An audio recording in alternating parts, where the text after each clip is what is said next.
I'm taking on what is by far the hardest sporting challenge of my life. I'm doing the Laperito Andorra Sportif, which is said to be one of Europe's hardest cycling events. Currently, I'm 2 weeks into an 8-week training block, and I'm taking this really seriously by enlisting the support of a cycling coach. First, let's go through the ride and see what the challenge looks like. So on August 3rd, more than 2,000 people will be taking on the slopes of Andorra. Let's have a little look at the route. It starts in Sant Julià de Lòria and loops around, goes through most of Andorra and finishes up Els Cortals d'en Camp. Sorry for any pronunciations here. I've got the route here on Strava. It's 118, almost 119 kilometers, which that by itself isn't too bad. But if you look at the elevation, it's crazy. It's more than 5,000 meters of elevation. So we're looking at 6 major climbs, which all look fairly similar, apart from this sort of shorter middle one. And they come together to amass more than 5,000 meters of climbing. So the most I've ever done in a single ride is 2,000, I think. So yeah, to bump up to 5,000 in one ride, it's going to be tough. So I'm not going to go through all of the climbs, but I wanted to pick out the 2 that I think are probably the hardest. They're all pretty similar, as I say. If we go on Velo Viewer and look at the second climb, which is the Col de la Gallina. So this one I've picked out because it's early in the ride. You're going to have some fatigue in the legs from the initial climb. Then you have this segment about 3/4 of the way up where it reaches more than 17%. Yeah, that's going to be good fun. And then the other one to call out is the Béchalis. So let's get that one out. And that one, just because it looks so steep right out of the gate. You got this first initial section where it's not too bad, and then it ramps up above 15% for quite an extended period, and then it goes into yellow for the remainder of the climb. So yeah, all pretty chunky climbs, pretty difficult. It's going to be a really, really hard day out, really. What's also worth mentioning is that it goes above 2,000 meters in terms of the actual altitude at that point for the last 2 climbs, I believe.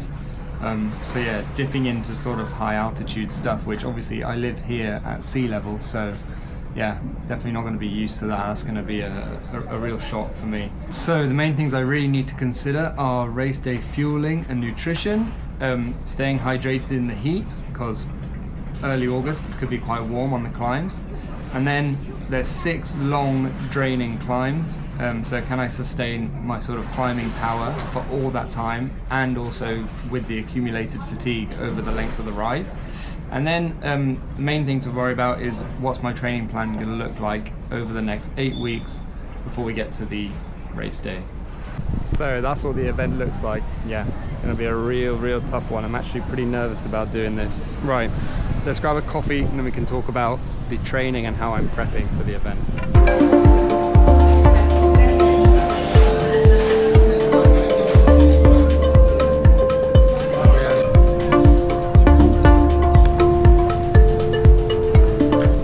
Training plan. To tackle it, we basically enlisted the help of my mate who runs a cycling services business. So he kind of does all sorts of different things, from maintenance, general sort of support around purchasing new bikes.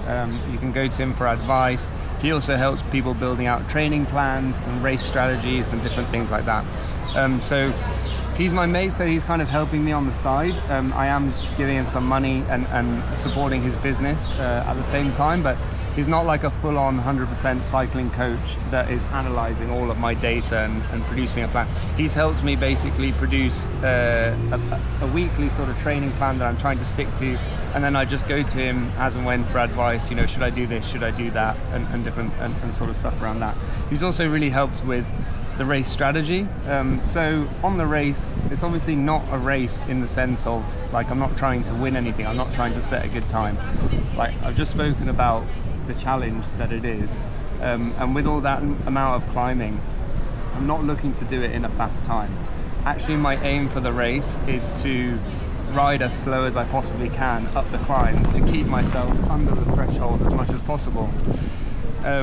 So he's helped with the strategy in terms of like what kind of power number should I hit for each climb, how should I be doing it, and sort of, you know, how should I push myself to try and get the shortest time, but to do it in the best way.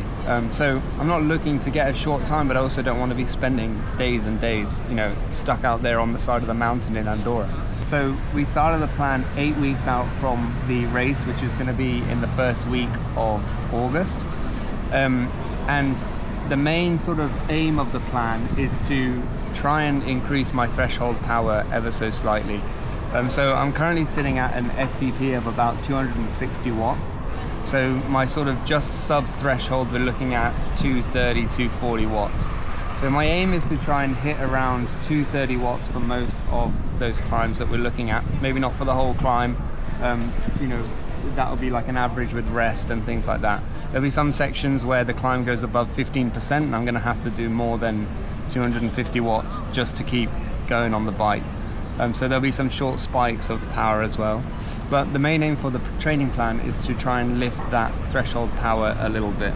So the week generally consists of 3 threshold building sessions, which I generally do on the indoor trainer, just because there's so much traffic around here that I would need to ride for about 30 minutes to get away from the traffic to get onto quiet roads.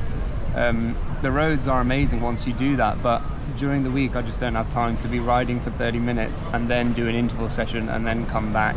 I'm doing 3 threshold building sessions on the trainer, where I essentially do blocks of thresholds, so 10 minutes at just below FTP, or 8 minutes at FTP with a few minutes rest, and then another 10 minutes at FTP and then a few minutes rest.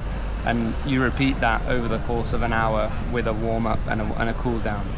I'm currently in the middle of the 2nd week and I'm already starting to feel some of the benefits of it. I did a ride on Sunday, a longer ride, and I may have just been feeling good that day, but I felt a little bit better sitting at thresholds when I was going on the climbs. Then there's 2 days of easy sort of zone 1, zone 2 recovery rides, trying to build out that kind of zone 2 power as well. And then I have the Sunday ride, which is a longer 4 to 5 hour ride. So on those I generally stick to zone 2 for like 80% of the ride, but then when there's climbs, and we try to incorporate quite a lot of climbing as well on those routes. When there's climbs, I'm going to try and sit at threshold. So that's the plan. Yeah, that's what the hard weeks look like. All in, it should be about 9, almost 10 hours of training a week, which is a lot for me. And yeah, with the time that I've got available, it's squeezing every moment into training really as much as I can. So the way that we're doing it is 2 hard weeks, 1 easy week, 2 hard weeks, 1 easy week, something like that, planned out over the course of 8 weeks. I am also traveling to Greece for one of the weeks, so I'm gonna have to try and incorporate some training there, but that's gonna be an easy week, so we've had to fit that in with the scheduling of how that's worked. An easy week is essentially a similar thing. I'm still going to do some threshold work, but there's going to be a couple more rest days. There's going to be a bit more zone 2 riding, and then the longer ride on Sunday is going to be a bit more chilled out as well. So it's a bit of a recovery week. Try to get those adaptations in, try to rest up, and then go again hard on the hard week for 2 weeks in a row. So yeah, not a huge amount of time to really try and grow the threshold power, but let's see, hopefully we can get some progress before we get to race day. This is like a hamon and brie, and I think like cranberry sauce croissant. Very nice. So the race strategy, and this is really where having a coach, or at least advice from a coach, can be really useful. I would definitely recommend it if you're doing a big challenge on the bike, you know, this summer, or you're just looking to try and get the best time out of a race or a ride that you're doing. I would definitely consider speaking to a coach, trying to get a little bit of advice if you can, if you haven't done so already. To really help you to think about things in a different way. You may have a sort of preconceived notion about what your strengths and weaknesses are as a rider and how you should go about doing things, but when you speak to a coach, you might get a bit of a different sense of perspective, and a different idea as to how you can tackle something in the best way for you. What we've been doing, and we're going to continue to do this over the next 8 weeks, is try to devise a plan for each climb. I think what I'm going to do is put like a bit of a race strategy sticker on my bars maybe, or something like that. I need to think about that. But what essentially I'm going to try and do is have for each climb have an average power that I'm trying to hit up that climb, so that mainly so that I'm managing my effort in the best way, so that when I get to the last couple of climbs I've still got something left in the tank to get up to the top. Like I said, I'm not bothered about doing this in a fast time, but at the same time there's 5,000 meters of climbing, so I could be sat there all day on the bike if I don't actually try and push myself. So I want to push myself, but I don't want to push too hard that I blow up and completely can't finish the race. So then last thing to talk about quickly is hydration and fueling. What is the strategy around that? So generally speaking, I tend to do about 60 grams of carbs per hour on my sort of chilled rides where I'm not trying to push myself. On the ride that I did the other week, which was the La Clásica Penedès, where I was really pushing myself for the whole way through, trying to stick with a fast group, I tried to cram in a few more carbs. I think I tried to get it up to about 80. I'm not sure what I actually managed to achieve in the end. Maybe I need to look at that. But I think my plan for the ride is to do about 75 grams of carbs per hour. Then you've got hydration. So keeping on top of hydration is going to be key, because it's in August. Andorra's obviously not that hot, but it's going to be hot and sunny. I was there in August last year actually, and I saw the race happening. I was just spectating it, and it was quite a hot day, and you could see the riders were struggling with the heat going up the climbs. So obviously your body heat really picks up when you're pushing up the high gradients. So I need to stay on top of hydration, and my plan for that is to basically use hydration tablets. So I haven't actually tried this yet, but over the next few weeks I'm going to start incorporating that into the training plans. I'm going to start putting hydration tablets into my bottles, and yeah, trying to manage hydration. I'm also finding now, like here we're hitting 30 degrees here in Spain, and when I do the indoor rides with fans on, I'm sweating buckets. So I definitely need some help with hydration tablets in that sense. So I'm going to give that a go, and I'll hopefully be able to report back on how that helps. Obviously staying on top of the fueling is a must as well. Like the last thing you want is to be on a 50% gradient and you start bonking because you've run out of nutrition, you've run out of fueling. So I'm going to devise a specific plan. I'm going to have some pre-race fueling. Obviously I'm going to have breakfast that morning, but I'm probably going to have a carb gel just before the race starts, and then devise a plan and a strategy to eat at certain moments throughout the ride. There will be food stops, so I'm going to take on some extra carbs on those food stops, but I really need to have a plan nailed down. That's my aim, is to use the next few weeks to try and figure all of that out and get a hard plan lined up.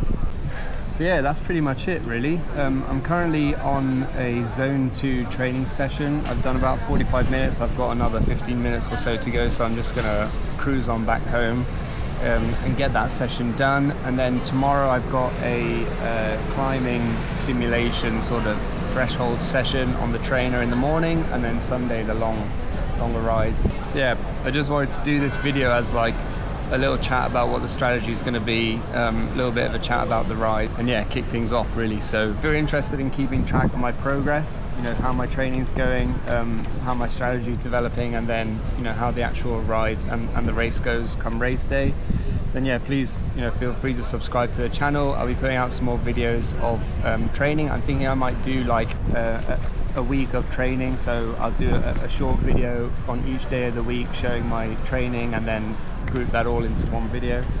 And then obviously there'll be the ride video from the event itself, which is going to be a super tough one. I'm actually really nervous about it, so yeah, let's hope I can get it done. But yeah, if you want to see how that goes, then yeah, stick around and follow on for the journey. Yeah, thanks for watching.